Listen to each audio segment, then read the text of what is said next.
On the Asokwa-Aloga Junction Highway in Kumasi, about 15 cattle attempt to cross the road. They obstruct traffic flow, even though the lights show green, signaling vehicles to move.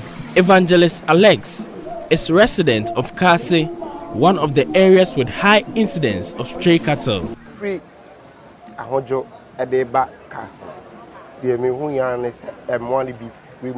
was moving from Ahojo to Kumasi with my children.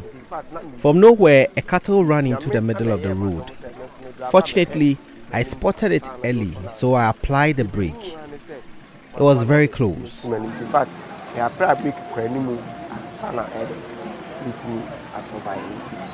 Stray animal phenomenon is unrestricted to these two places. Top High, near KNUST Junction, on the main Kumasi-Accra road, has its own issues with cattle. On one side of the road, cattle graze here without supervision, causing obstruction and other forms of nuisance to road users.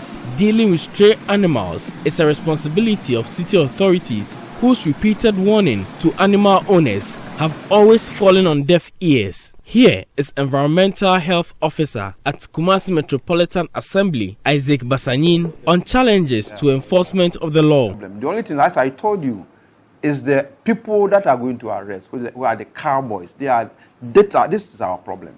We hope we are going to sit down with them again. They were trying to charge about 100 cedis per arrest, and of which I would think is too high. And we are saying at least they can charge about 50 Ghana cedis per animal. We will do that. So that is the only problem. I hope after Christmas we are going to commence the exercise. We have finished with every arrangement. Those who are going to keep watch the animal when they are in the pond, and then those who are going to arrest them, and then the vehicle that we are going to use in arresting them. We have finished the necessary arrangement. At Banka, a farming community in the eastern region, similar situation prevails, mainly with goats and sheep. Farm produce, as well as backyard gardens, are constantly under siege, leaving crops completely destroyed and farmers in huge losses. Cocoa farmer Kwame Nkrumah is a victim of such destruction when animals ate cocoa beans he was drying. He also lost crops, which saw him record very low yield. He explains how the situation affected his family.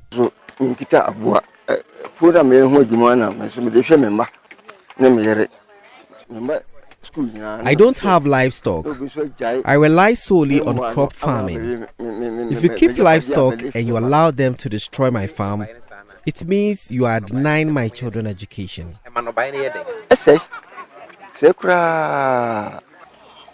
In the center of the community is what one may call a special prison, as old as the community itself, for stray animals. All stray animals captured under any circumstance are kept here until their owners show up to claim them. 3 weeks ago, Kwame Nkrumah arrested a goat which had destroyed his crops in his garden. Trader and livestock keeper Yadida claimed ownership of the captive animal.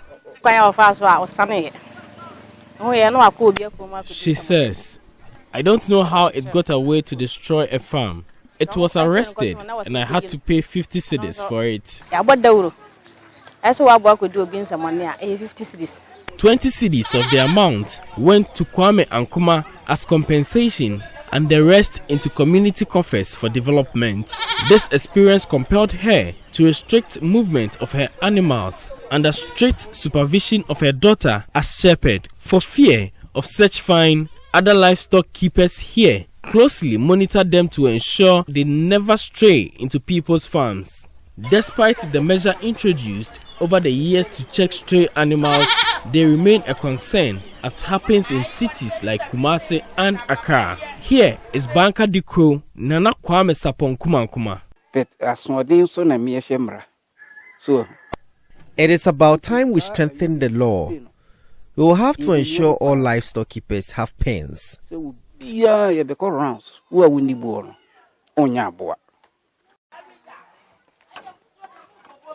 An empty prison, that's how I'll describe it. It's because of Christmas, and every keeper of livestock here is keeping an eye on his or her livestock. This is when they get to cash in on the animals they've been keeping for over a year now. But be rest assured that when Christmas is over, these animals will find themselves back on the streets, and whoever goes contrary to laws here will find itself in this prison. For Joy News, Nana Ojima reporting.